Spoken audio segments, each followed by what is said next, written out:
બનાસકાંઠા જિલ્લાના ડીસા તાલુકાના ખેટવા ગામે ખાતે 77મા પ્રજાસત્તાક દિનની દેશભક્તિથી ઓતપ્રોત ભવ્ય ઉજવણી કરવામાં આવી। ખેટવા દેશના ગૌરવ અને લોકશાહી પરંપરાના પ્રતીક એવા 26 જાન્યુઆરી 77મા પ્રજાસત્તાક દિનની ઉજવણી દેશભરમાં ઉત્સાહ અને ગૌરવ સાથે કરવામાં આવી રહી છે।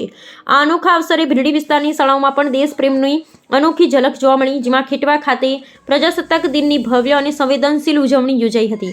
કાર્યક્રમની શરૂઆત ધ્વજવંદન સાથે કરવામાં આવી, જેમાં તિરંગો લહેરાતા સમગ્ર પરિસર વંદે માતરમ અને જય હિન્દના ગગનભેદી નારાઓથી ગુંજાઈ ઉઠ્યો હતો।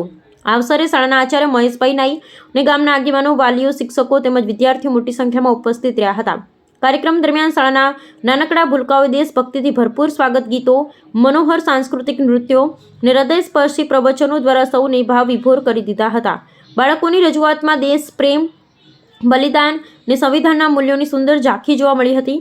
વિદ્યાર્થીઓના પ્રવચનમાં ભારતના સંવિધાનની મહાનતા, સ્વતંત્રતા સેનાનીઓના બલિદાન અને દેશ પ્રત્યેની જવાબદારીનો સંદેશ સ્પષ્ટ રીતે વ્યક્ત થયો હતો। કાર્યક્રમ દરમિયાન ઉપસ્થિત મહેમાનો દ્વારા વિદ્યાર્થીઓને દેશ પ્રેમ, શિસ્ત અને નાગરિક કર્તવ્ય અંગે માર્ગદર્શન આપવામાં આવ્યું હતું।